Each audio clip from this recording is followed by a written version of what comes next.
हमारे चैनल को सब्सक्राइब करें और बेल आइकन दबाएं। सर मैं निर्दोष हूं सर। मैंने किसी का खून नहीं किया सर। जानते हो ये क्या है? डीएनए रिपोर्ट है सर। फिर तो तुम्हें ये भी पता होगा कि इस रिपोर्ट में क्या लिखा है, और फिर भी तुम चाहते हो कि मैं मान लूं कि तुम निर्दोष हो, तुम गुनहगार नहीं हो। सर आपने हमेशा हमें यह सिखाया सर कि सच से बड़ा दुनिया में कुछ भी नहीं है सर। इस केस की भी यही सच्चाई है सर। मैंने किसी का खून नहीं किया सर, मैं सच कह रहा हूं। अगर तुमने खून नहीं किया है तो फिर तुम्हारा खून उस हथियार पे कैसे, पंकज? मुझे नहीं पता सर। कैसे नहीं पता तुम्हें? हा? ये जो तुम्हारे हाथ पर चोट लगी है, ये जो खून का निशान है, वो चीख चीख के कह रहा है कि गुनहगार तुम ही हो पंकज, तुम हो। सर मैंने आपको बताया था सर, मैं ऑटो से जब ब्यूरो आ रहा था सब तब कटा था सर।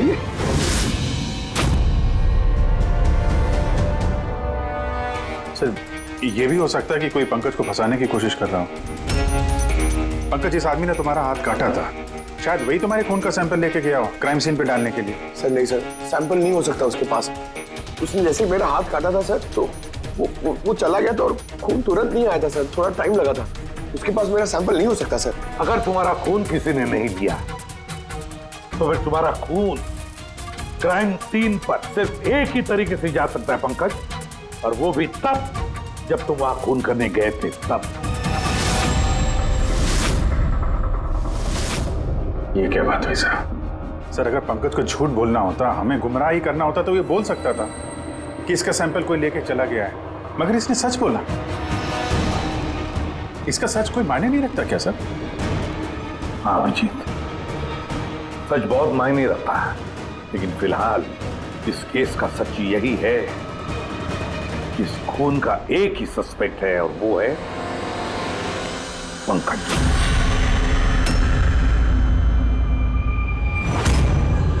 मैं तुम्हें सीआईडी से सस्पेंड कर रहा हूं।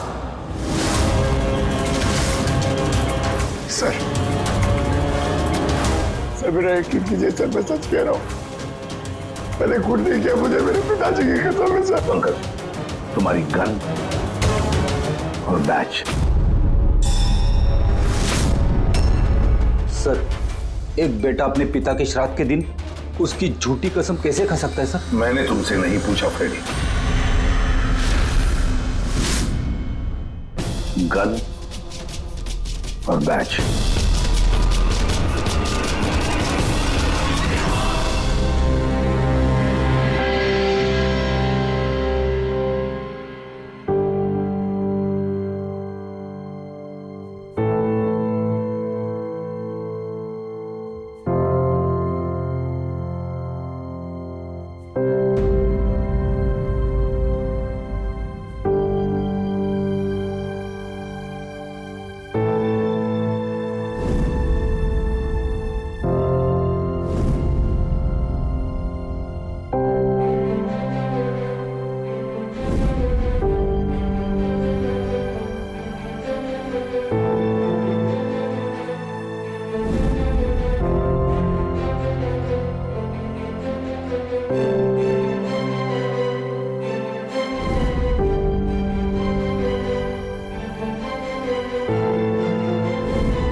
ये गलत हो रहा है,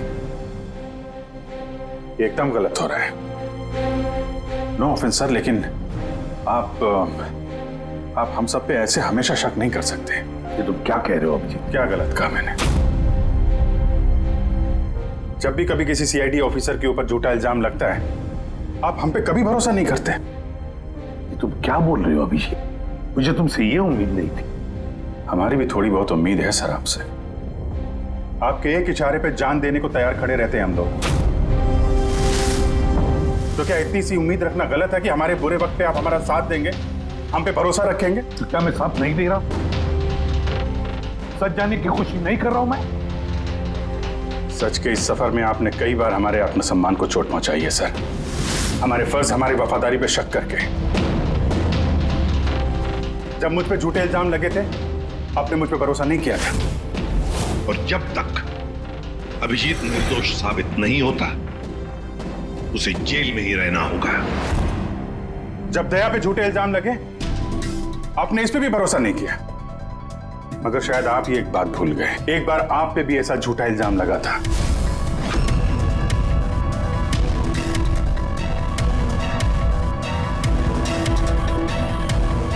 उस वक्त हम में से किसी ने भी आप पे शक नहीं किया था, बल्कि एक मजबूत दीवार बनकर सामने डटे खड़े रहे थे ताकि आपके ऊपर आंच ना आ सके।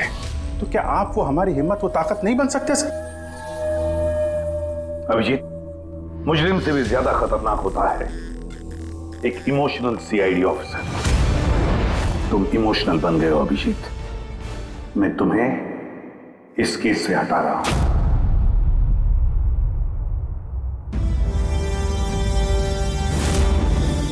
दया, पूर्वी, अब से पंकज की केस तुम दोनों इन्वेस्टिगेट करोगे, सिर्फ और सिर्फ तुम दोनों। ठीक है सर। अब आपको मुझ पे इतना भी भरोसा नहीं रहा कि मैं इस केस को न्यूट्रल तरीके से देख पाऊंगा भी या नहीं।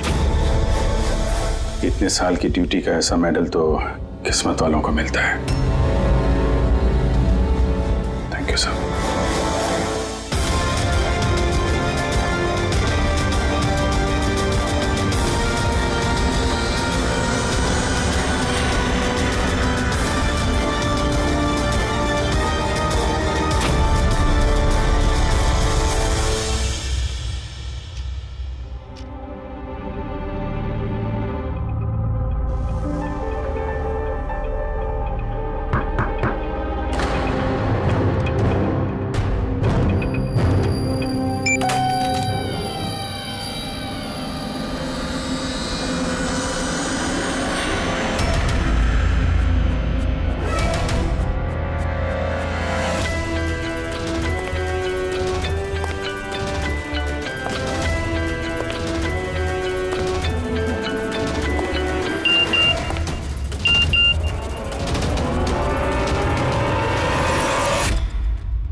अपनी पीठ मेरी तरफ करके खड़े हो जाओ। चलो ये भी करके देख लेते हैं।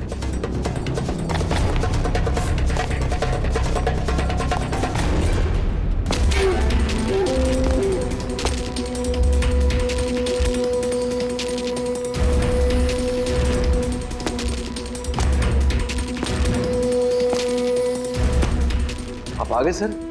मैं आप ही का इंतजार कर रहा था। आप देखिए वहां फाइल पड़ी है, उसमें पूरा फाइनेंशियल प्लान पड़ा हुआ है और मुझे पूरा यकीन है कि आपको बहुत पसंद आएगा।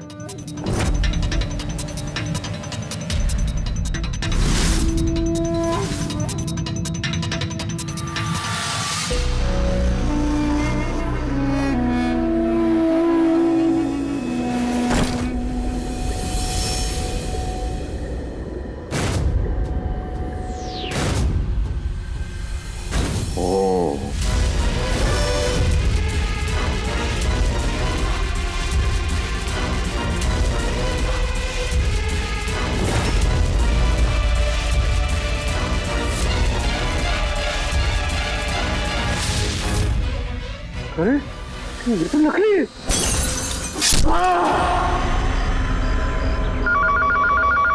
हेलो एसीपी प्रद्युमन है। कब? अच्छा ठीक है।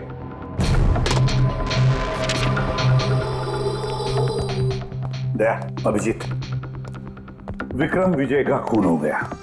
विक्रम विजय, वो हवाला कांड वाला सर? वही विक्रम विजय आज तक कानून से बच के भाग रहा था। आज उसका कत्ल हुआ उसके ही घर में।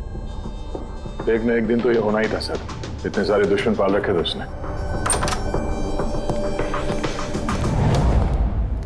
सर रियली सॉरी सर, थोड़ा लेट हो गया।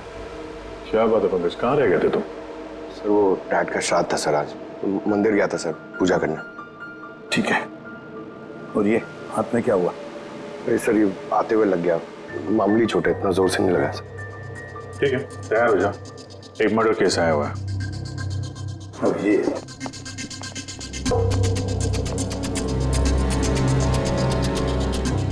इसका मर्डर हुआ है बुरे, विक्रम विजय का।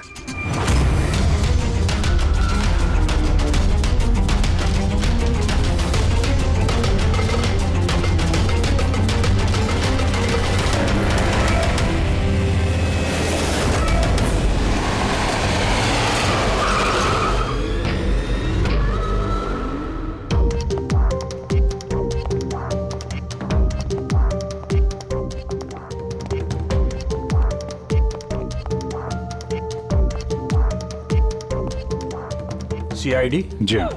सर मैं गोपाल हूँ, विक्रम सर का मैनेजर। ये तीनों कौन? ये मोहित, विशाल और ये राघव है, ये सर के सिक्योरिटी गार्ड्स हैं। और आप? ये विक्रम सर की वाइफ हैं, मधु मैडम, और बाकी सब स्टाफ है। बॉडी कहाँ है? सर बॉडी अंदर है। ये गर्दन पे वार किया है और पेट और छाती पे भी मारा है। वो नहीं पक्का करना चाहता था कि किसी भी तरीके से ये बचने ना पाए।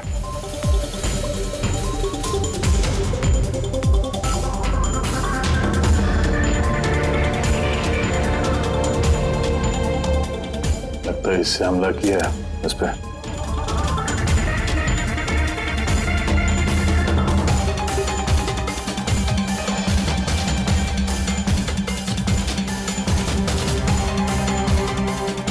विक्रम के फोन पे आखिरी मैसेज किसी अननोन नंबर से आया। अपनी पीठ मेरी तरफ करके खड़े हो जाओ। पीठ मेरी तरफ मतलब वो आदमी इसको अपना चेहरा नहीं दिखाना चाहता था क्या?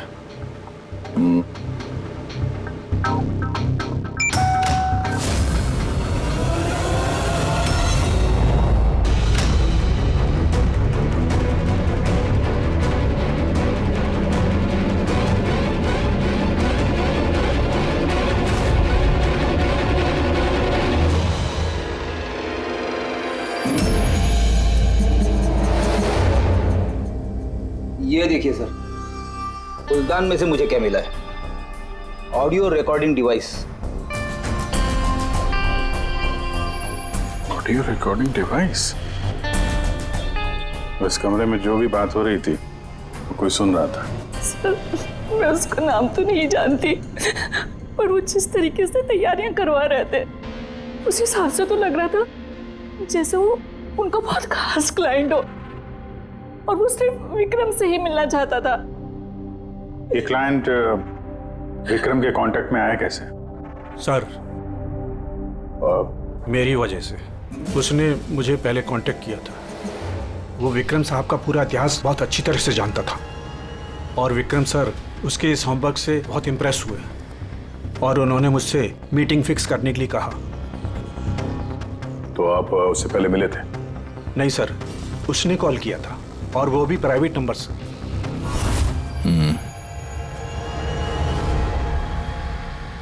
तो आप लोगों ने मीटिंग से पहले पूरी तैयारी कर ली थी? हाँ जी सर। उस कमरे को अच्छी तरह से चेक कर लिया था? हाँ। तो फिर ये ऑडियो की रिकॉर्डिंग डिवाइस ये कमरे में कैसे पहुंची? सर ये कहाँ से आया? फ्लावर में। फ्लावर पॉट में? वो तो तूने चेक किया था ना मोहित?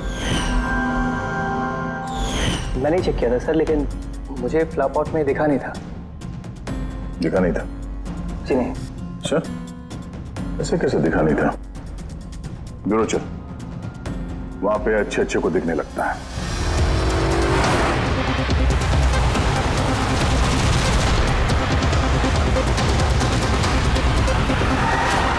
मोहित पे नजर रखना।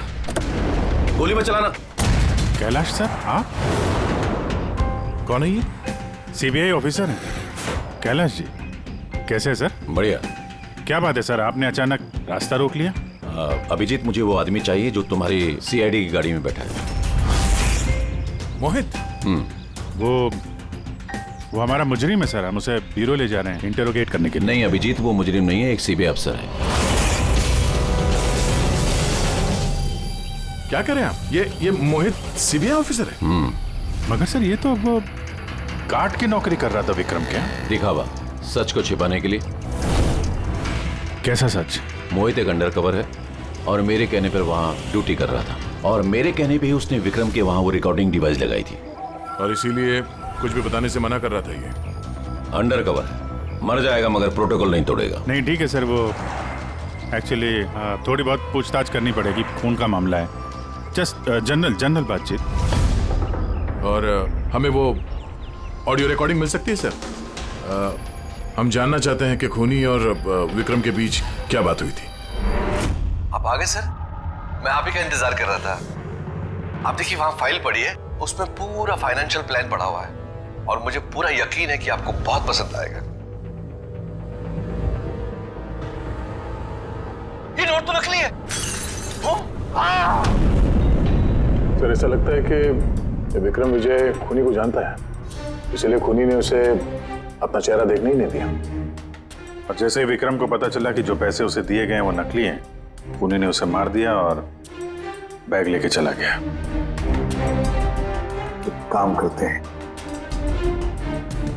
इस मोहित से अंडरकवर कॉप से पूछताछ करते हैं। सॉरी सर, ये केस अभी तक बंद नहीं हुआ है, इसलिए अगर मैं आप लोगों को कुछ भी और बताता हूँ तो वो प्रोटोकॉल का उल्लंघन होगा, विच आई डोंट वांट।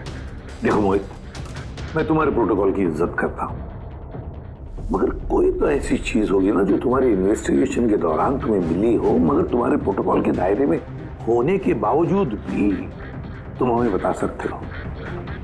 कुछ तो बताओ जिसके जरिए हम खूनी तक पहुंच सके। मैं आप लोगों को केवल इतना बता सकता हूँ कि पिछले काफ़ी सालों से सीबीआई इस विक्रम विजय के पीछे लगी हुई थी। आज से 15 साल पहले सन 2002 में सीबीआई ने एक अंडरकवर ऑफिसर को भी विक्रम विजय के पीछे लगाया था, कुछ खास सबूत इकट्ठा करने के लिए, लेकिन कुछ हासिल नहीं हुआ और अनफॉर्चुनेटली हमारे वो ऑफिसर मारे गए। एक मिनट, नाम क्या था इस ऑफिसर का? इंस्पेक्टर अधिराज।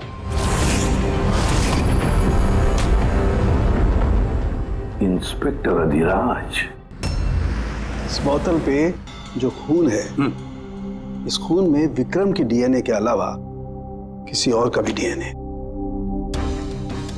विक्रम के डीएनए के अलावा किसी और का भी डीएनए है? मेरे कहने का मतलब है कोई और भी था। कौन था सालुंखे? तो अपने क्रिमिनल डाटाबेस में कंपेयर करके देखा, मैच करके देखा तूने? उसकी जरूरत नहीं पड़ी। जरूरत नहीं पड़ी का क्या मतलब है सालुंखे? किसका डीएनए है वो? वो डीएनए पंकज का है। व्हाट? वो डीएनए पंकज का है? हमारे पंकज का? हमारे पंकज का। यार ये कैसे हो सकता है? CID officer Pankaj, CID officer Pankaj खून कर सकता है? हमारा एक ऑफिसर खून है। लेकिन सर पंकज खून क्यों करेगा? वही तो, सीआईडी ऑफिसर खून क्यों करेगा? सर, विक्रम के घर से 1 किलोमीटर की दूरी पर पुलिस को एक लावारिस मोटरसाइकिल मिली है सर। किसकी मोटरसाइकिल है वो? सर वो पंकज की है।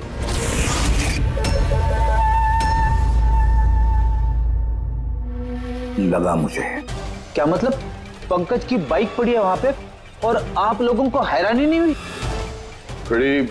विक्रम विजय जिसकी मौत हुई है आज, 15 साल पहले अधिराज जी, पंकज के पिता, एक अंडरकवर कॉप, बॉडीगार्ड बन के विक्रम विजय के खिलाफ सबूत इकट्ठा कर रहे थे और उसी दौरान वो मारे भी गए। मतलब सर, पंकज को ये लगता है कि उसके पिताजी की मौत के पीछे विक्रम विजय का हाथ था और इसीलिए उसने अपने पिताजी की मौत का बदला लेने के लिए।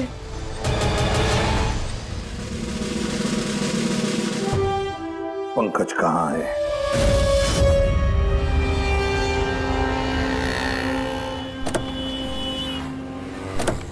अरे सर, आप लोग? यही सवाल तो हम भी तुमसे पूछने वाले थे। तुम यहाँ क्या कर रहे हो? तुम तो बीमार थे ना? अरे सर, बाइक चोरी हो गई थी मेरी। ये सामने पुलिस स्टेशन में रिपोर्टर कराने आया था। ये देखिए। हमें पता है तुम्हारी बाइक कहाँ है। आप लोगों को कैसे पता सर? तुम्हारी बाइक विक्रम विजय के घर के पास मिली है। वही विक्रम विजय जो तुम्हारे पिता का खूनी है। जब ब्यूरो में एसीपी साहब ने बताया कि विक्रम विजय का खून हुआ है, तो तुम्हें पता था ना कि वही विक्रम विजय है? हाँ सर। अरे तो ब्यूरो में क्यों नहीं बताया तुमने? तुम्हें बताना चाहिए था ना कि विक्रम विजय तुम्हारे पिता का खूनी है। सर, डैड का श्राद्ध था सर। मंदिर से ब्यूरो आ रहा था, उनके बारे में सोच रहा था, ये न्यूज आ गई। एकदम हिल गया था सर, समझ में नहीं आ रहा था क्या करूं। और ये हाथ जो तुम्हारा कटा हुआ है, एग्जैक्टली हुआ क्या था? सर, ये तो जब मैं मंदिर से ऑटो पकड़ के आ रहा था,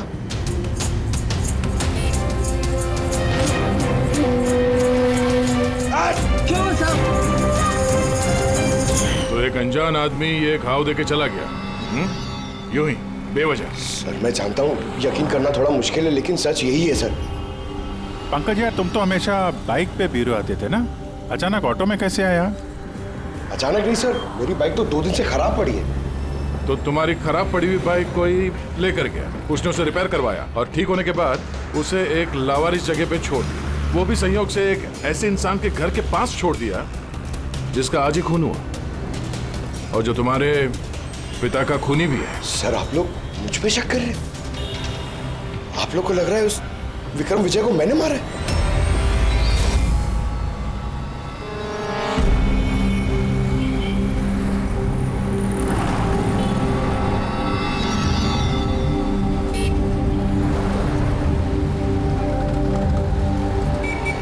अगर ये पंकज अपने घर से विक्रम के घर पे गया होगा तो वो यहाँ इस जंक्शन से ही गुजरा होगा।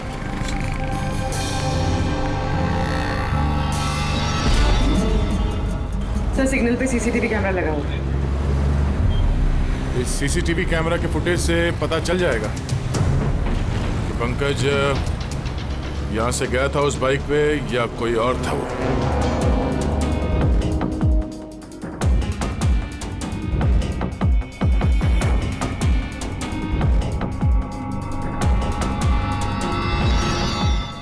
एक मिनट रिवाइंड करना, पॉज कर। सर, ये देखिए, कि पंकज की तरह नहीं लग रहा है। बाइक का नंबर है XYA 4784। सर, पंकज की बाइक का नंबर भी यही है। पूर्वी, ये पंकज इतनी लापरवाही तो नहीं कर सकता कि एक जुर्म करने के लिए जाते वक्त सड़क पे एक और जुर्म करे, सिग्नल तोड़ने का। जरूर कोई है जो पंकज को फंसाना चाहता है और उसी ने ये सिग्नल भी तोड़ा है ताकि हमारा जो शक है पंकज के ऊपर वो और मजबूत हो जाए। मगर सर, पंकज को कौन फंसाना चाहेगा? शायद इसका कोई पुराना दुश्मन। सर, मेरा ऐसा कोई पुराना दुश्मन नहीं है जो मुझे फंसाने के लिए ऐसी साजिश रचेगा। सर, पंकज, दिमाग पर जोर डालो, कोई तो होगा। नहीं सर, अगर तुम्हारा कोई दुश्मन नहीं है तो फिर ये खून तुमने ही किया है। तुमने अपने पिताजी की मौत का बदला लेने के लिए, और वो भी उनकी बरसी के दिन। सर, मेरा बदला लेने की कोई मेंटालिटी नहीं है सर। मैं खूनी नहीं हूं सर, मैं एक CID ऑफिसर हूं। जहां तक पिताजी की बात है सर, मैंने तो उन्हें ठीक से देखा भी नहीं।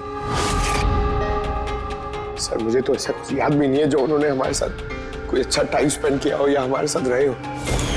सर उन्हें तो फर्क भी नहीं पड़ता होगा कि उनका कोई बेटा है जिसे उनकी जरूरत भी है। सर मतलब तुम्हारे पिताजी के साथ तुम्हारे संबंध अच्छे नहीं थे? सर वो एक अंडरकवर कॉप थे सर। वो ज्यादातर अपने काम में ही बिजी रहते थे। घर गृहस्थी परिवार बच्चे उनसे उनका कोई लेना देना नहीं था सर। मुझे तो सिर्फ मेरी माँ ने पाला है सर। लेकिन फिर भी पंकज, तुम्हारी अपनी पिताजी के साथ कुछ ना कुछ तो यादें जुड़ी होंगी ना? कुछ भी? बस सर थोड़ा सा याद है मुझे सर। मुझे मेले में ले जाते थे सर वो,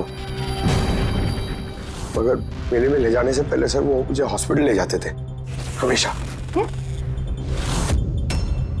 हॉस्पिटल में? वो क्यों? शायद बचपन में वो बहुत बीमार रहता था और वो हॉस्पिटल ले जाते थे और मुझे बहुत दर्द होता था सर। दर्द? पंकज, कहाँ दर्द होता था? सर पीठ में, यहाँ पे सर। पीठ में? पंकज, डॉक्टर क्या करते थे पीठ में? नहीं सर, ऐसा कुछ याद नहीं आ रहा सर। याद करो पंकज, याद करो। सोचो क्या करते थे? तुम्हारी पीठ में इंजेक्शन लगाते थे या पीठ में से खून निकालते थे? क्या करते थे? याद करो। Sir sir sir drill machine से कुछ करते थे सर हॉस्पिटल में। क्या कहा? ड्रिल मशीन से? और उसके बाद तुम्हें पीठ में दर्द होता था? बहुत दर्द होता था सर। मैं हफ्तों तक सीधे बैठ भी नहीं पाता था। और फिर घर जाने के बाद तुम्हें नींद सी आती थी? कुछ अजीब सा लगता था? चक्कर आता था? हाँ सर। सर मेले में भी जब मैं घूमने जाता था तो नींद में ही रहता था सर। ऐसे चक्कर आते रहते थे सर बस। लेकिन सर इस बात का इस केस से क्या लेना देना? लेना देना है बॉस। मुझे लगता है इसके पिताजी ने इसकी बहुत छोटी उम्र में इसका बोन मैरो डोनेट करवा दिया था। लेकिन सर बच्चों का बोन मैरो डोनेट करवाना तो गैर कानूनी है ना? गैर कानूनी है, लेकिन मुझे लगता है बॉस पैसे की वजह से या किसी भी और वजह से उस डॉक्टर ने इसके पिताजी के लिए ये सब कुछ किया था। वो ठीक है सर, लेकिन मेरी समझ में अभी भी ये नहीं आ रहा है कि इस बात का इस केस से क्या कनेक्शन है? कनेक्शन ऐसे है पूर्वी कि कई बार जब बोन मैरो डोनेट किया जाता है तो जिसे बोन मैरो डोनेट किया जा रहा है उस व्यक्ति को ह्यूमन काइमेरिज्म हो जाता है। ह्यूमन काइमेरिज्म? ये क्या है सानकू साहब? यूं समझो कि जिस व्यक्ति को बोन मैरो डोनेट किया जा रहा है उस व्यक्ति के शरीर में 2 डीएनए पैदा हो जाते हैं। एक डीएनए वो जो उसका खुद का है ओरिजिनल, और दूसरा डीएनए वो जो बोन मैरो जिसका ट्रांसप्लांट हुआ है उसका। इसका मतलब है सर पंकज का बोन मैरो जिसे मिला शायद उसके खून में भी ये पंकज का डीएनए शामिल है। Exactly that. बस मुझे लगता है कोई बहुत ही खास होगा वो जिसके लिए पंकज के पिताजी ने ये सब कुछ किया। कोई ऐसा खास आदमी जो पंकज के पिताजी इंस्पेक्टर अधिराज के बहुत ही करीब था और उसकी मौत का बदला लेने के लिए उसने ये खून कर डाला। पर कौन?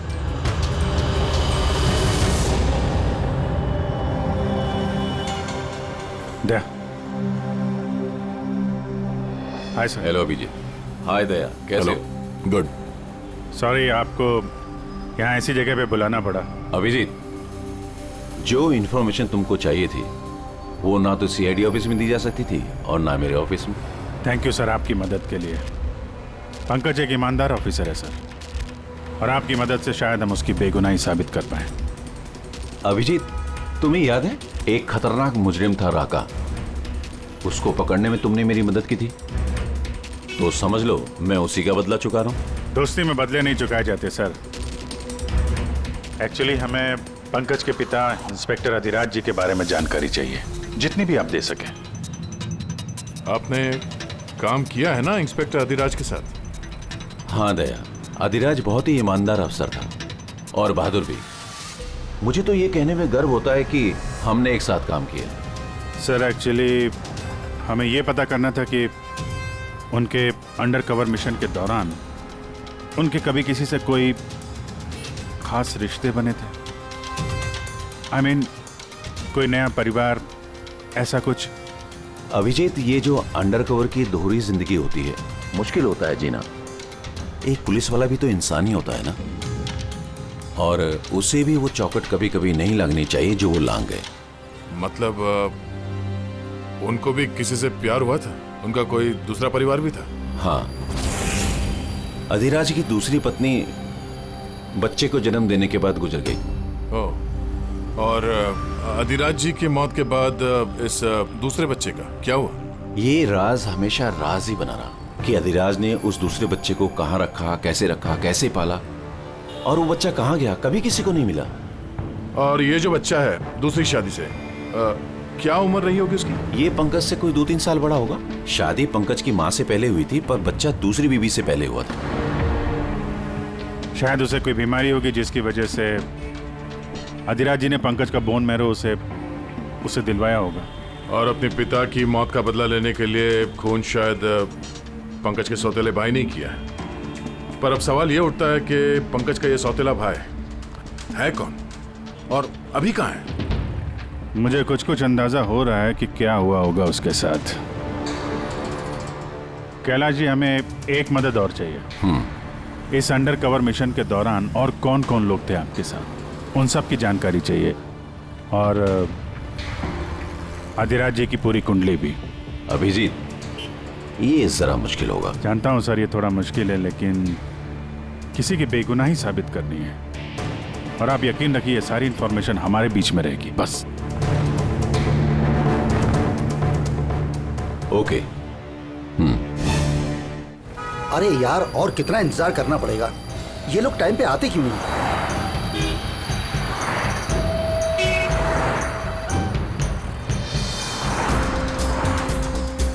अरे यार, आधे घंटे से इंतजार कर रहा हूँ। अरे मुझे आज ही पूरा पैसा चाहिए। अरे मुझे निकलना है इस शहर से आज ही। तेरा हिसाब तो मैं आज, अभी और इसी वक्त चुकता कर दूंगा।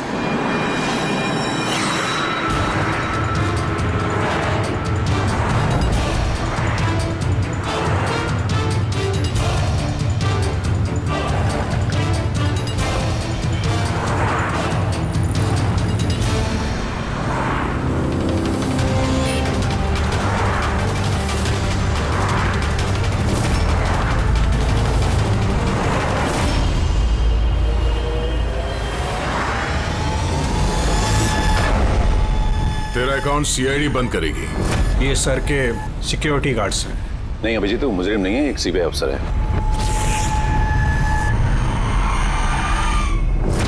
पिता के कर्ज को पूरा करना हर बेटे का धर्म होता है सर, और जो बेटा ऐसा करता है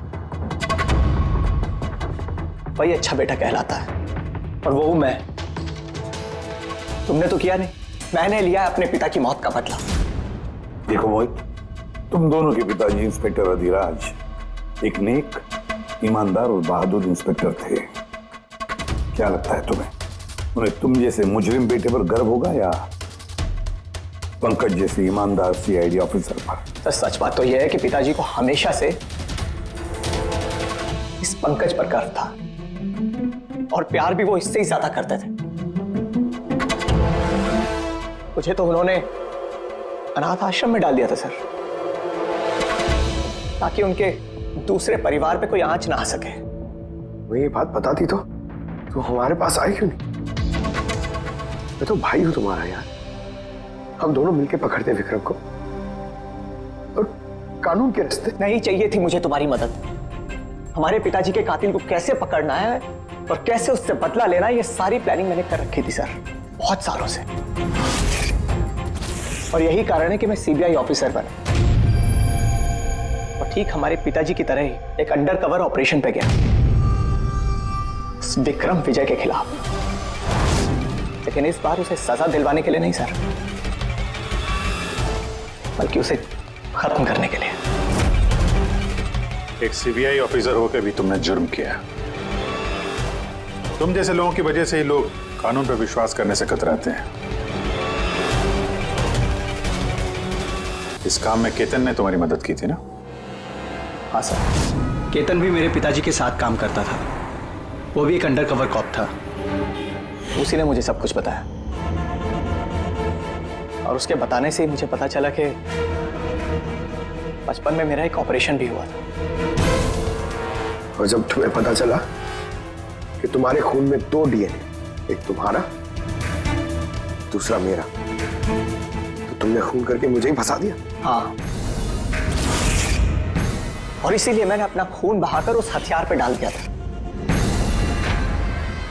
और उसके बाद तुम्हारा हाथ काटा ताकि एक तीर से 2 निशाने लग जाए।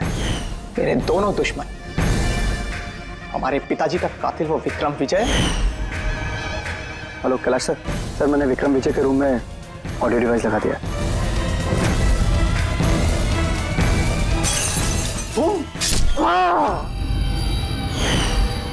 और तुम, मुझसे इतनी नफरत क्यों है तुम्हें भाई?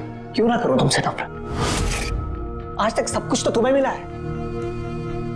हमारे पिताजी का नाम, उनका प्यार, उनकी इज्जत, सब कुछ। और दुख की बात तो यह है कि ये सब कुछ मिलने के बाद भी तुम्हें इतना सा भी होश नहीं था कि हमारे पिताजी का कातिल है कौन। अगर आज मैं नहीं होता तो हम दोनों के पिताजी का कातिल आज भी जिंदा होता और खुला घूम रहा होता। और तुम्हें क्या मिला हुआ है? जेल? और खून करके तुम्हारे पिताजी को क्या मिला मरने के बाद? शर्मिंदगी? सर एक बात पूछ सकता हूं आपसे? आप लोग मुझ तक पहुंचे कैसे? क्योंकि मैंने कोई कसर नहीं छोड़ी थी सारे सबूत पंकज के खिलाफ करने में। मोहित, हम जानते थे कि पंकज ऐसा कभी नहीं करेगा। और रही बात तुम तक पहुंचने की, जब हमें 2 डीएनए के बारे में पता चला तो हमने तुम्हारे पिताजी इंस्पेक्टर अधिराज का बैकग्राउंड चेक किया। उसमें हमें पता चला कि उनका और भी एक बेटा है, तुम। और फिर बस हमने उस बेटे की पूरी कुंडली निकाली, मतलब तुम्हारी। और फिर सारा मामला समझ में आ गया। बहुत गलत किया तुमने मोहित, बहुत गलत किया। कानून तुम्हें कड़ी से कड़ी सजा देगा, शायद उम्र कैद या फांसी।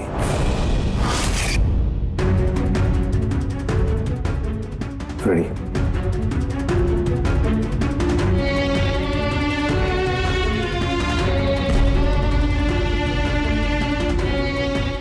Ready sir.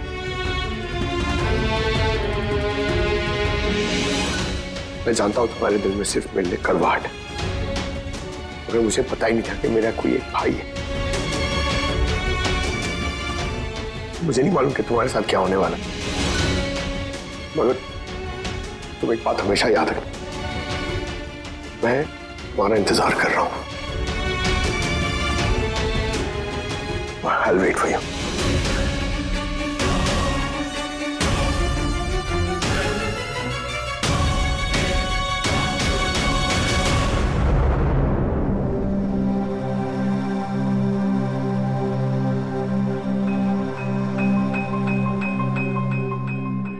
पंकज, देखो, तुम्हारे में ये जो अच्छाई है ना, इसे कायम जिंदा रखना, कायम। Welcome back to CID. Thank you sir. Sir, I am sorry sir. आप सही कह रहे थे। इमोशनल होके मैं कुछ जरूरत से ज्यादा ही बोल गया सर। I am sorry. देखो अभिजीत, तुम सब लोग मेरे लिए ना सिर्फ सीआईडी ऑफिसर्स हो, बल्कि मेरा गुरूर हो, मेरा आत्मविश्वास हो, मेरी ताकत हो। और एसीपी प्रद्युमन ने आज तक अपनी ताकत पर कभी शक नहीं किया और ना कभी करेगा। इम्तिहान की घड़ियां तो आती है और आती रहेंगी भी, मगर फर्ज की राह पर चलते वक्त अगर अपने बेटे पर भी गोली चलाना क्यों न पड़े, हाथ कांपने नहीं चाहिए।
ठीक है, अभी घर से निकला हूं, बस थोड़ी देर में पहुंच ही जाऊंगा।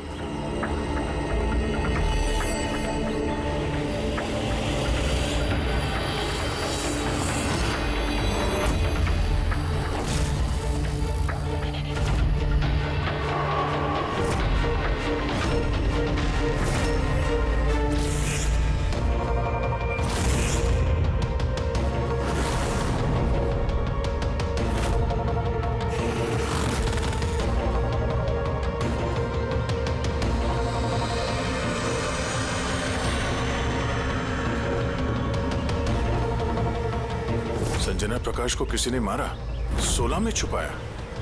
पर हम तीनों के घरों में एक ही मैसेज है। तो समझ में नहीं आ रहा किसी ने मजाक किया है या फिर सचमुच कोई मदद मांग रहा है। नहीं यार, मजाक तो नहीं लग रहा है। सर मजाक में कोई इतना जोखिम क्यों उठाएगा? ऐसा लगता है कोई हमसे मदद मांगने की कोशिश कर रहा है। हाँ वैसे ही होगा, वरना कोई हिम्मत क्यों करेगा हमारे तीनों के घरों में घुसकर ये सब लिखने की, और वो भी रात को। सर इस मैसेज से एक बात तो साफ है कि किसी ने इस संजना प्रकाश का खून किया है, लेकिन ये 16 का क्या चक्कर है? सर शहर में न जाने कितनी संजना प्रकाश होंगी, पता नहीं किसकी बात कर रहा था वो। है कौन ये? क्या चक्कर है? तुझे टायर का निशान लगता है? पहले तो नहीं था। बाइक का तो नहीं लगता।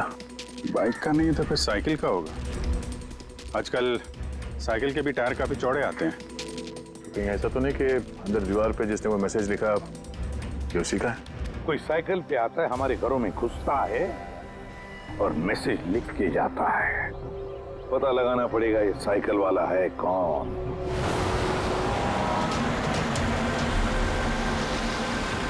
ये शहर की सबसे मशहूर साइकिल की दुकान है सर। शायद यहाँ कुछ पता चल जाए। आइए सर, क्या चाहिए? कुछ इन्फॉर्मेशन चाहिए। सीआईडी यहाँ? क्या हुआ साहब? तो ये देखिए, ये किसी साइकिल के टायर के निशान है। क्या बता सकते हैं कि ये कौन सी साइकिल है? आइए सर।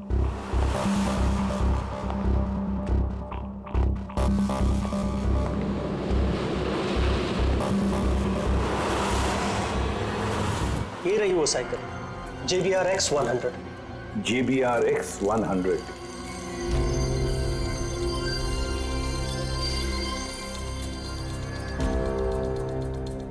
ये देखिए सर, मैं तो पहले ही पहचान गया। क्या बता सकते हैं ये ऐसी साइकिल कौन खरीदता है? मेरा मतलब है किसके पास हो सकती है ऐसी साइकिल? ये बता पाना तो नामुमकिन है सर, क्योंकि JBR की ये साइकिल इस वक्त काफी फैशन में है। हर हफ्ते कम से कम 50 पीस तो मेरी हर दुकान की ब्रांच से बिकती है। अच्छा। शहर में अनगिनत पीसेस होंगे, उनमें से इस साइकिल के मालिक का पता कैसे चल पाएगा सर? ये हाईटेक साइकिल है। 21 गियर ना? जी। Shock absorber, latest design. कीमत भी अच्छी खासी होगी इसकी तो। कीमत 30,000 रुपए से शुरू है। मतलब ये जो कोई भी है वो अच्छे खासे, मतलब अमीर घर का ही होगा। चलो देखते हैं। Thank you very much.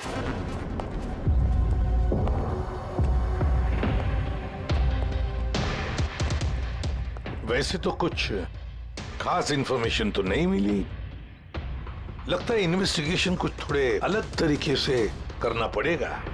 Sanjana और 16। संजना तो समझ में आ रहा है, पर ये 16 क्या है? एड्रेस भी हो सकता है, तारीख भी हो सकती है। समझ में नहीं आ रहा है आखिर ये सारा चक्कर है क्या।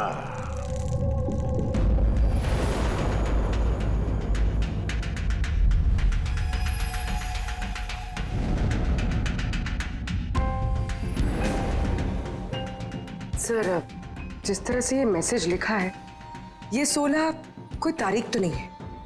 ये 100% कोई ऐसी चीज या जगह है जहां लाश छुपाई जा सके। तो मिली ऐसी कोई चीज, कोई जगह? हाँ सर।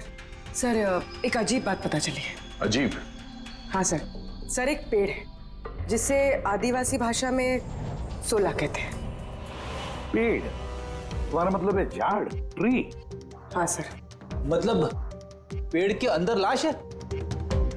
सर, इंटरेस्टिंग बात यह है कि ये पेड़ दुर्लभ प्रजाति का है, लेकिन महाराष्ट्र और आसपास के जंगलों में ये पेड़ काफी मात्रा में पाए जाते हैं। तो फिर इन पेड़ों में लाश ढूंढने की तैयारी करनी पड़ेगी हमें। साहब, हाँ सर, सारे डेटाबेस चेक किए हैं। पूरे प्रदेश में 53 संजना प्रकाश हैं। उनमें से 13 ग्रेटर मुंबई इलाके में और 8 शहर में है। तो एक काम करते हैं अभिजीत, ये जितने भी संजना प्रकाश है ना, सबकी डिटेल्स निकालो। हो सकता है उनमें से किसी एक संजना प्रकाश की मिसिंग पर्सन में रिपोर्ट दर्ज की गई हो किसी पुलिस स्टेशन में। यस। ये दुर्लभ पेड़ है? नहीं? इतने सारे जंगल है इसके। सर, इसके तो कई 100 पेड़ है। और सर, सिर्फ जंगलों में नहीं, लोगों के फार्म हाउसेस वगैरह में भी तो होंगे। मतलब हमें वो पेड़ ढूंढना है जिस पेड़ के अंदर लाश है। ढूंढेंगे कैसे सर? ये तो मुश्किल ही नहीं, नामुमकिन है। हाँ फ्रेडी, सही कह रहे हो, वाकई नामुमकिन है ना? इतने सारे पेड़ों में किसी एक लाश को ढूंढना वाकई नामुमकिन है। एक काम करते हैं कि इसको छोड़ देते हैं। हाँ, और क्या, इतने सारे लोग मरते उसमें एक लड़की का खून हुआ, और क्या। बस बात यही है कि एक खूनी खुलेआम घूमता रहेगा, हो सकता है खून पे खून करते रहेगा। अरे नहीं सर। नहीं सर क्या फ्रेडी, जब तुमने CID ज्वाइन किया था तो क्या कसम खाई थी? कानून की रक्षा करने की कसम खाई थी? लोगों को इंसाफ देने की कसम खाई थी? तो फिर नामुमकिन शब्द तुम्हारे मुंह से निकला कैसे? या मुश्किल, नामुमकिन, ये शब्द अपनी डिक्शनरी से निकाल दो, समझे? सर, हमें लगता है कि हम कुछ प्लानिंग बना के शुरुआत करें तो थोड़ा आसान हो सकता है इस केस में। हाँ सर, ये 16 पेड़ जिस एरिया में है वहाँ हम तलाशी लेते हैं। सबसे पहले वो एरिया में जो शहर में आते हैं। एक काम करते हैं, फॉरेस्ट डिपार्टमेंट की भी मदद लेते हैं। हम लोग अलग अलग ग्रुप्स बनाकर सर्च ऑपरेशन करेंगे। यहाँ से शुरू करेंगे, फिर यहाँ इस तरफ आगे बढ़ेंगे, फिर यहाँ, फिर यहाँ। वैसे एक एक पेड़ को चेक करने में लगभग कितना टाइम लग सकता है? कई दिन लग सकते हैं या कई हफ्ते भी लग सकते हैं। कोई चमत्कार हुआ तो ये काम जल्दी होगा।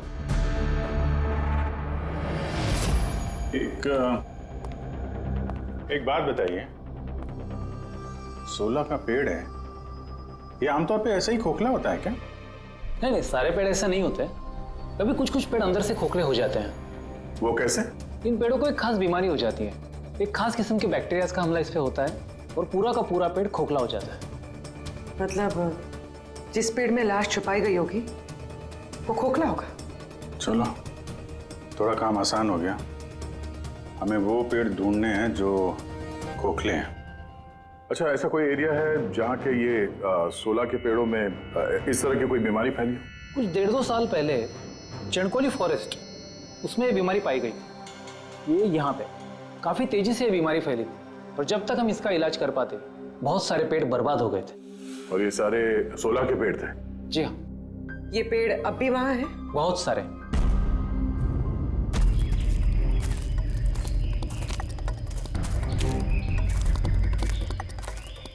सर, यही वो जगह है। यहाँ से हम लोग अलग अलग ग्रुप में डिवाइड हो जाएंगे और फिर सर्च करेंगे।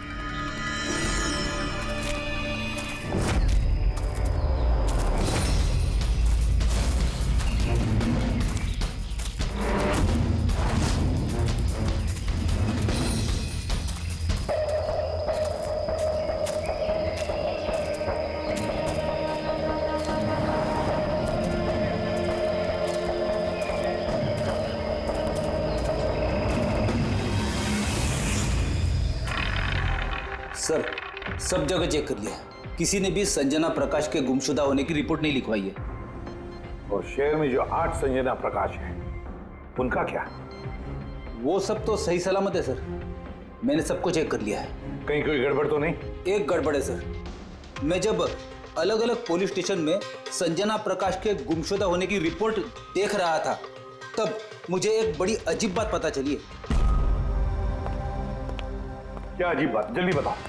सर, ये जो गुमनाम मैसेज मिला है ना, वो सिर्फ हमें नहीं मिला है, बल्कि पिछले कुछ महीनों में 4 अलग अलग पुलिस स्टेशन में किसी ने बिल्कुल वैसा ही एक गुमनाम मैसेज भेजा है। मुंबई, नासिक, पुणे, लोनावाला। बस तो फिर उन चारों पुलिस स्टेशन में से हम पता लगाएंगे उस गुमनाम मैसेज भेजने वाले के बारे में।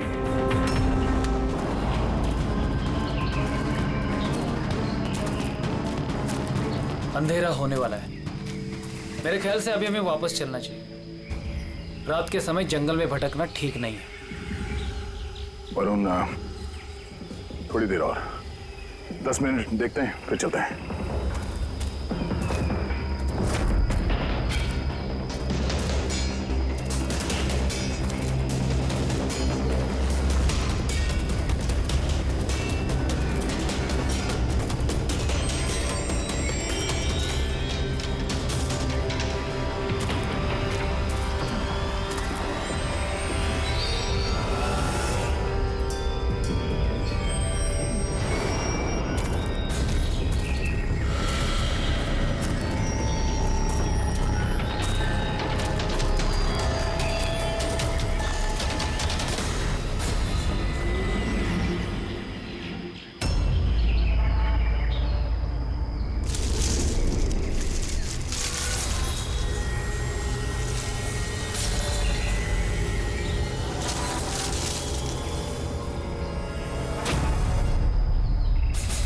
लगता है यहाँ पे कुछ है। ये पत्ते निकालो, साफ करो इसे, जल्दी साफ करो। हाँ विजीत, यहाँ पे एक पेड़ मिला है, लगता है उसके अंदर कुछ है।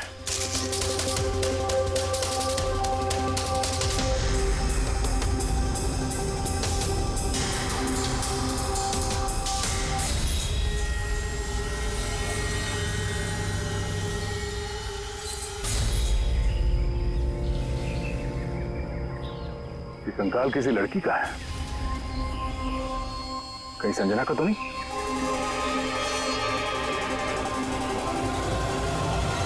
हाँ सर, बिल्कुल ऐसा ही मैसेज हमें भी मिला था कुछ टाइम पहले। देखो जरा कौन है। सब ये देखे। संजना को किसने मारा? 16 में छुपाया? सर हमें लगा कोई मजाक कर रहा है, मोहल्ले के बच्चे वगैरह, इसलिए सच्चाई का पता लगाना जरूरी नहीं समझा आप लोगों ने? कैसे पता लगाते सर? ना कोई लीड थी, ना कोई संजना नाम की लड़की की मिसिंग रिपोर्ट, ना कोई लावारिश लाश, तो फिर सर लीड तो नहीं, पर मैंने अपने लेवल पे इन्वेस्टिगेट जरूर किया था, पर ना ही मैसेज भेजने वाले का कोई पता मिला और ना ही खून या अपहरण हुआ हो, लिहाजा मुझे इसे मजाक मानकर छोड़ देना पड़ा। यह है वो मैसेज जो मुझे पुलिस स्टेशन की दीवारों पर लिखा मिला। बिल्कुल यही लिखावट, हमें भी ठीक ऐसे ही मैसेज मिला था। पिछले कुछ महीनों में 4 अलग अलग पुलिस थाने में और हमारे घरों में ये मैसेज देने वाला मजाक तो नहीं कर रहा होगा। सर, ये जो चारों शहर है, मुंबई, नासिक, पुणे, लोनावला, ये आपस में सैकड़ों किलोमीटर दूर है सर। मैसेज भेजने वाला सिर्फ मैसेज भेजने तो ये चारों शहर नहीं जाएगा सर।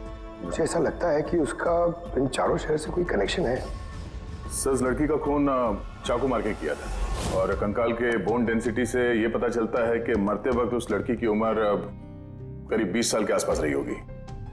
करीब 20 साल के आसपास। पूर्वी, जो शहर में 8 संजना प्रकाश हैं, उनकी उम्र क्या है? सर पहली की उम्र है 67, 43, 52, 21, 33, 39, 23 और 29। 21 साल और 30 साल। ये 21 साल वाली और 30 साल वाली जो संजना प्रकाश हैं, उनके बारे में फिर से पता करो। एक बात समझ में नहीं आ रहा है संजना जी, ये आपके आधार कार्ड और लाइसेंस में जो डेट है, ये तो अभी हाल में ही बने ये कार्ड तो। एक्चुअली सर, यू नो, मैं बचपन से ही अब्रॉड रहती थी, तो मेरे पास सारे आईडी प्रूफ्स वहीं के थे और अब तो मैं इंडिया आई हूँ, तो मुझे यहाँ के प्रूफ भी चाहिए। सो यहाँ सब प्रूफ बनवा लिए।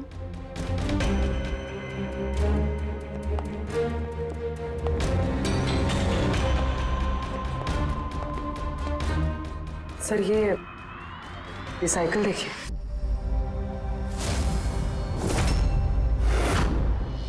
ये कौन है? ये विक्की है, मेरा बेटा, संजना का छोटा भाई। विक्की देख नहीं रहा, कहाँ है विक्की? मैं लेकर आती हूँ सर। सर आप लोगों से एक रिक्वेस्ट है, विक्की से थोड़ा कम सवाल जवाब कीजिएगा। क्या है ना, वो अजनबी लोगों से डर जाता है, उसे ऑटिज्म है।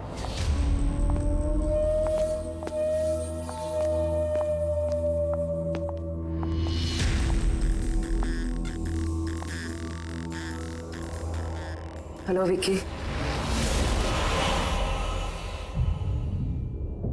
वो क्या है कि ये अनजान लोगों से, अनजान जगहों से काफी घबरा जाता है।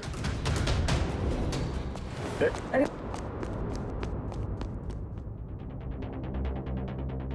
ये विक्की सबसे ज्यादा करीब किसके हैं? अपनी चाची मोना से। विक्की बचपन से ही मेरी बीवी के बहुत क्लोज है। विक्की का इलाज तो करवाया होगा ना? इलाज तो करवाया है, लेकिन और स्पेशल स्कूल में भी ट्राई किया, लेकिन कोई फर्क नहीं पड़ा। वो एडजस्ट ही नहीं हो पा रहा था। हाँ सर, हमने मुंबई, पुणे, लोनावला, यहाँ तक कि नासिक में भी ट्राई किया, लेकिन कोई फायदा नहीं हुआ। जी, ये तो वही जगहों का नाम ले रहा है जहाँ जहाँ संजना के कत्ल का मैसेज मिला है। आप कौन हैं? सर ये मेरा बेटा समीर है। वो स्कूल से भी भाग जाता था, इसलिए हमने उस पे ट्रैकर लगवाया था कि कहीं चला जाए या गुम हो जाए तो हम उसे वापस घर ला सके। आप लोग विक्की के बारे में और हम सब के बारे में इतने सवाल क्यों पूछ रहे हैं? वो एक केस के सिलसिले में इस एरिया में जितने परिवार हैं हम उनसे पूछताछ कर रहे हैं, पर आप लोगों को घबराने की कोई बात नहीं है। आप लोगों से बात करके ऐसा लग रहा है कि इस केस से आप लोगों का कोई लेना देना है ही नहीं। Thank you. Thank you. Thank you.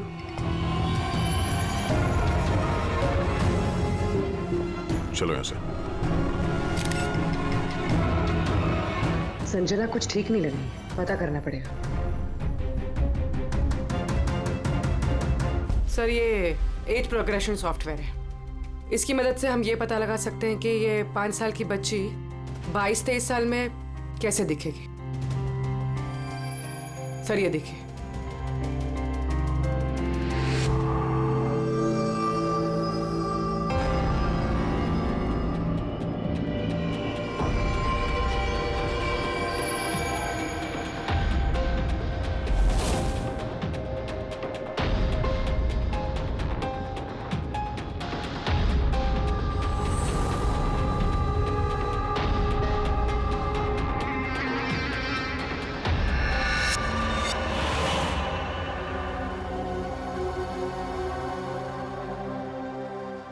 तुम्हारे चेहरे की एक एक डिटेल अब मेरे कंप्यूटर में आ गई है। अभी पता चल जाएगा आखिर तुम दिखती कैसी हो।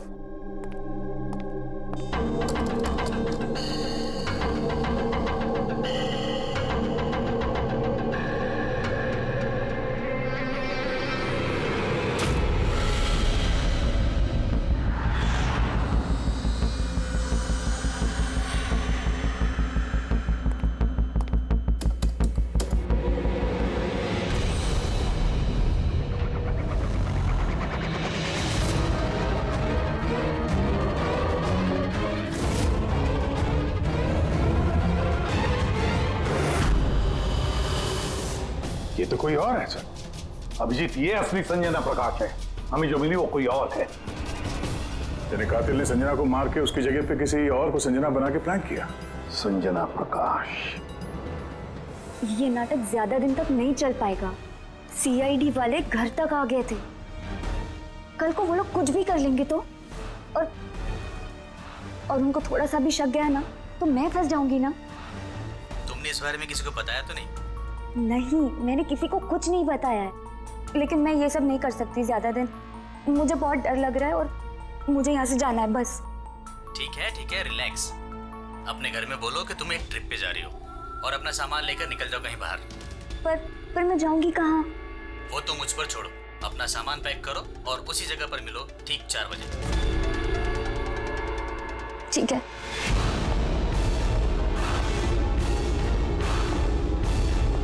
संजना कहाँ है? सर। संजना। सर, सुनिए ना सर। किधर है? बुलाती हूँ सर। आप लोग यहाँ? हम संजना को गिरफ्तार करने आए। क्या? आप उसे गिरफ्तार क्यों कर रहे हैं? ऐसा उसने क्या किया है? एक कत्ल में शामिल है वो। हमारे पास उसके खिलाफ वारंट है। नहीं इंस्पेक्टर साहब, आपसे कोई गलती हो रही है। मेरी बेटी ऐसा नहीं कर सकती। इंस्पेक्टर साहब, बहुत सालों के बाद मैंने अपनी बेटी को पाया है। मैं उसे फिर से खोना नहीं चाहती। फिर से खोना नहीं चाहती मतलब? संजना 8 साल की थी, तभी मेरा और मेरे पति का तलाक हो गया।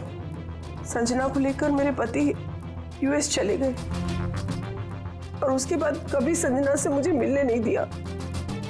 अभी कुछ महीने पहले इनकी डेथ हो गई और मेरी संजना का मुझे फोन आया कि माँ, मैं तेरे पास आना चाहती हूँ, फैमिली से मिलना चाहती हूँ। बहुत मुश्किल से मुझे मेरी बेटी संजना मिली है। उसे गिरफ्तार मत कीजिए। आई एम सॉरी, लेकिन संजना को तो आप पहले ही खो चुकी हैं। संजना का खून हो गया है और जो लड़की यहाँ पे आपकी बेटी बन के रह रही है वो एक बहरूपिया है। संजना होने का ढोंग कर रही है वो।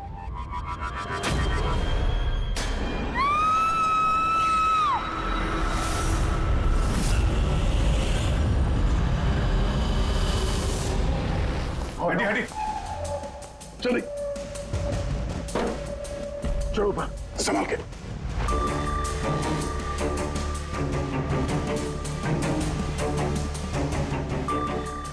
She's dead. Oh no.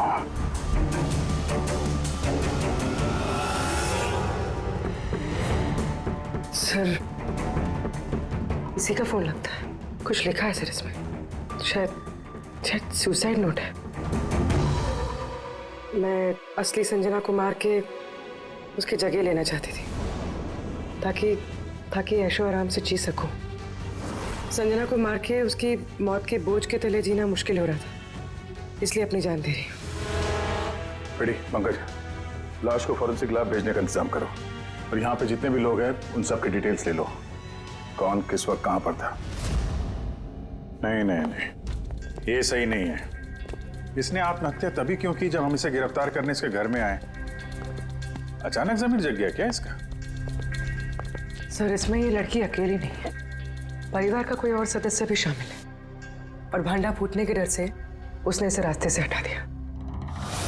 आप उस वक्त कहाँ थे? सर, मैं रूम में बैठा था, आवाज सुनकर ही आया।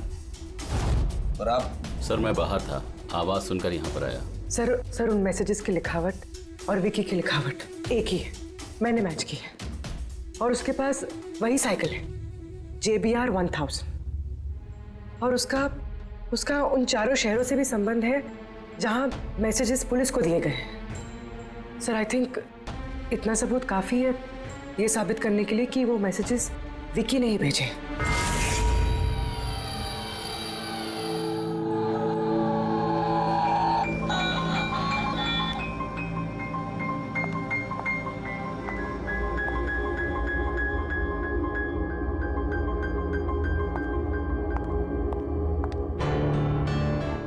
डरो मत बेटा, देखो कौन है, तुम्हारे दोस्त है बेटा, तुमसे बात करना चाहते हैं।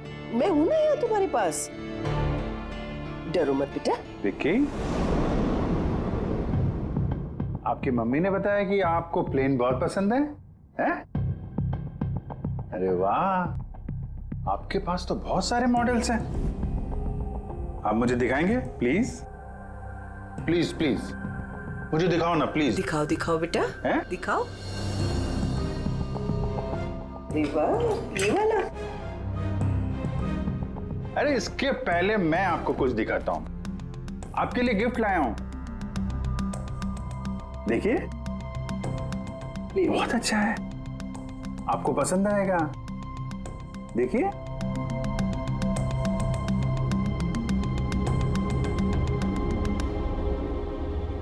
Wow, vintage plane.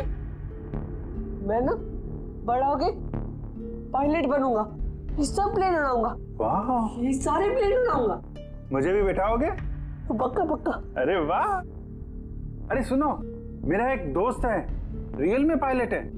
आप चाहो तो मैं उससे बात कर लेता हूँ, आप उसके साथ प्लेन में घूमना है, मम्मी को भी साथ में ले जाना, क्या बोलते हो? क्या बात है यार। अच्छा सुनो, एक बात बताओ, संजना दीदी के बारे में आपको कैसे पता चला? अरे विक्की, ये क्या बात हुई यार, हम लोग फ्रेंड हैं भाई, हमसे क्या छुपाना है? देखो, मैं पुलिस हूं, आप तो खुद बताना चाहते थे ना संजना दीदी के बारे में, हैं?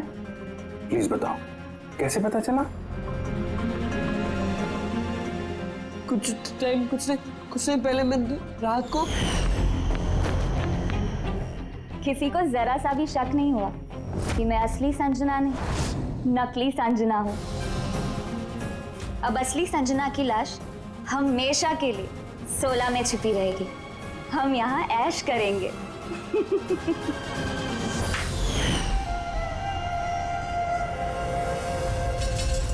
हमारा अंदाजा सही था, इस नकली संजना के साथ कोई और भी मिला हुआ था और शायद उसी ने उसका खून भी किया है।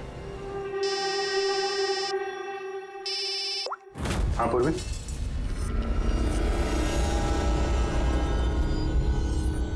कहाँ पे? ओके ओके, इस नकली संजना के बारे में एक लीड मिल गई है। इसके फोन में एक सीक्रेट बैंक अकाउंट मिला है, इसमें इसका असली नाम है नैना, और इसी अकाउंट से ये हर महीने किसी को पैसे भेजा करती थी नागपुर में। नैना हमारी बेटी है सर। पेशे से एक एक्ट्रेस है, लेकिन एक असाइनमेंट के सिलसिले में वो मुंबई में रह रही है। लेकिन आप ऐसा क्यों पूछ रहे हैं? क्या हुआ है उसे? वो ठीक तो है ना? जी नहीं, ठीक नहीं है। नैना की मौत हो गई है। क्या? नहीं, वो नहीं मर सकती है।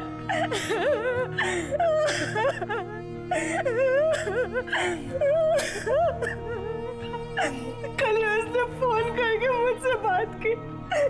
नहीं, उसकी मौत नहीं हो सकती, उसकी मौत। हमें शक है कि किसी ने उसका खून किया है। शायद उसने जिसके लिए वो काम करती थी। मैम प्लीज प्लीज मैम संभालिए। नैना को हम लोग वापस नहीं ला सकते, लेकिन उसके कातिल को पकड़ के उसको इंसाफ दिला सकते हैं। प्लीज संभालिए अपने आप को। किसके लिए काम करती थी वो? मुझे ज्यादा कुछ नहीं मालूम है।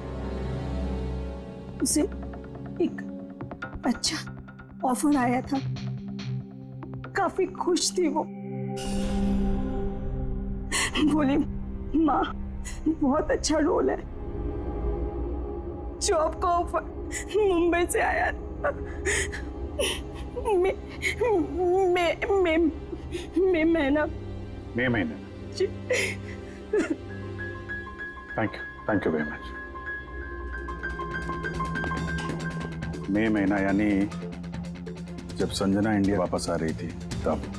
संजना के नाम पे 50 करोड़ का ट्रस्ट था, जिसमें से 60% पिछले कुछ महीनों में और बाकी के बचे हुए पैसे पिछले हफ्ते में एक विदेशी अकाउंट में ट्रांसफर किया गया है, जिसको हम ट्रेस नहीं कर सकते। यानी किसी ने नैना को अपने काम के लिए इस्तेमाल किया और काम खत्म होते ही रास्ते से हटा दिया। पर कौन? ये राज तो नैना के साथ ही खत्म हो गया। शायद नहीं, मेरे पास एक प्लान है। संजना का खून हुआ है ये सच तो नैना ने कबूल कर ही लिया था, लेकिन उसका कातिल अभी भी खुला घूम रहा है, और वो कातिल इसी घर का कोई सदस्य है। लेकिन ज्यादा देर तक बचेगा नहीं, क्योंकि उसको पकड़ने के लिए हमारे पास एक प्लान है, और विकी की मदद से हमारा ये प्लान पूरा हो सकता है। विकी ने हमें इस कत्ल के बारे में बताया था, यानी कातिल के बारे में उसे जरूर कुछ मालूम है, पर वो बता नहीं पा रहा है। अगर कोई बच्चा बुरी, डरावनी या खतरनाक चीज देख लेता है, तो शॉक या स्ट्रेस से बचने के लिए उनका दिमाग उस बात को एक कोने में ब्लॉक कर देता है। उन्हें वो बात याद तो होती है, लेकिन पूरी तरह से नहीं।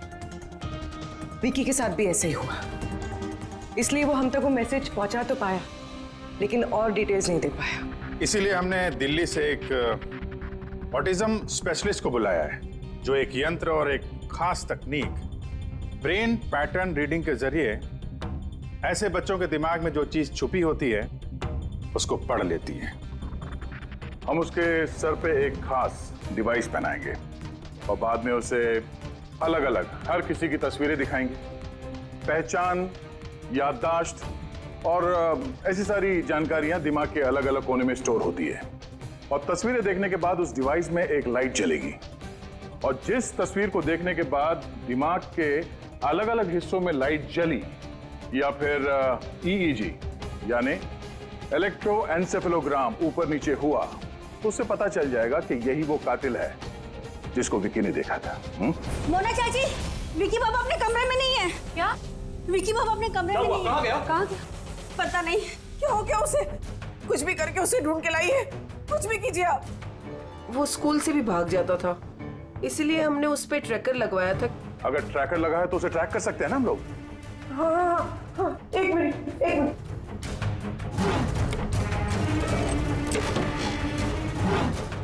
सर, ट्रैकिंग डिवाइस ड्रॉर में नहीं है। मेरे बेटे को बचा लीजिए, मेरे बेटे को बचा लीजिए, कुछ भी करके उसे मेरे पास ले आइए। आप बिल्कुल घबराइए मत, कुछ नहीं होगा उसको। सर, जो कोई भी कातिल है, ये ट्रैकिंग डिवाइस उसी के पास होगा।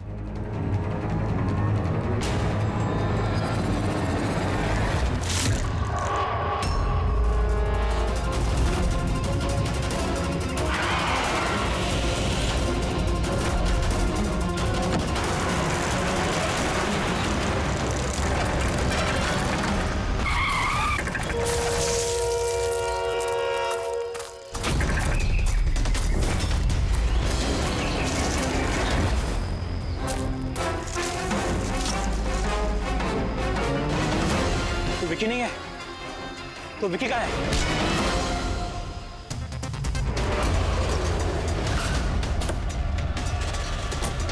विकी सही सलामत है।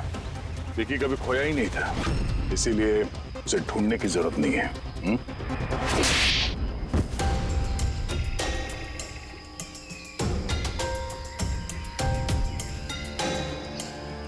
तू तो चूजा है मोहरा। असली खिलाड़ी कौन है ये बता। ये कातिल तक पहुंचने की हमारी चाल थी जो कामयाब रही। तो बस अब यही एक तरीका है कातिल तक पहुंचने का। पहले विकी के जरिए उस तक पहुंचने की बात करें और फिर विकी के गायब होने की खबर देंगे। कातिल डरा हुआ होगा, इसलिए ट्रैकिंग डिवाइस की मदद लेके वो विकी को ढूंढने की कोशिश करेगा, लेकिन वो विकी नहीं होगा, हमारा कोई आदमी होगा। ठीक है? ठीक है। इस प्लान की मदद से हमें कातिल तो मिल गया, लेकिन वो तो सिर्फ एक मोहरा था। असली मास्टरमाइंड कोई और ही है, और वो यही है, इसी कमरे में।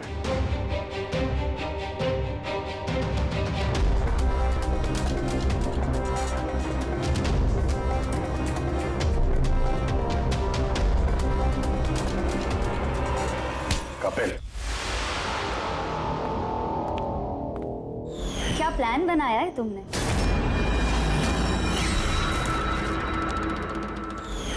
तूने अपनी चचेरी बहन को मार डाला? मैडम प्लीज, मैं तुझे जिंदा नहीं छोड़ूंगी। छोड़िए सर, इसे फांसी की सजा देना, इसको जिंदा नहीं छोड़ना।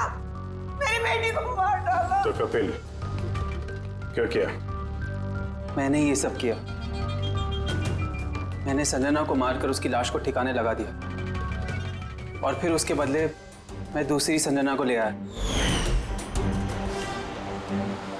I am so excited.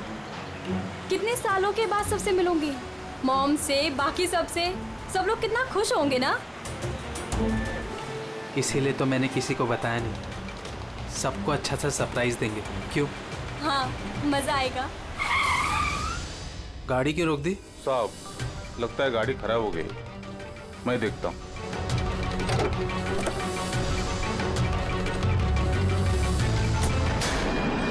भाई, अभी कितनी दूर है घर यहाँ से? इतना दूर तुम वहां कभी पहुंच भी नहीं पाओगी।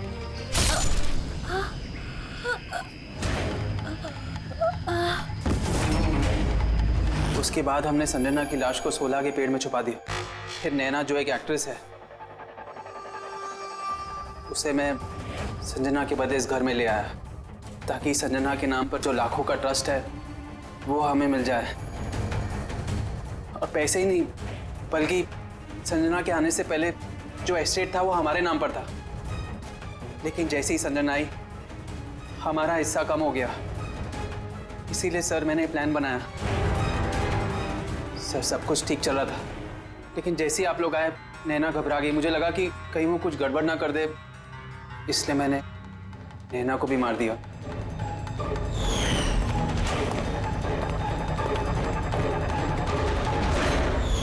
लेकिन आप लोग ने सारे प्लान पर पानी फेर दिया। अभी तो सिर्फ पानी फिरा है, तुम्हारे गुनाहों की सजा मिलनी तो बाकी है। ले जाओ इसे। क्या? विक्की? थैंक यू विक्की यार, थैंक यू वेरी मच। अगर तुम नहीं होते ना तो संजना को इंसाफ नहीं मिलता। तुम बहुत बहादुर हो, हैं? Thank you very much.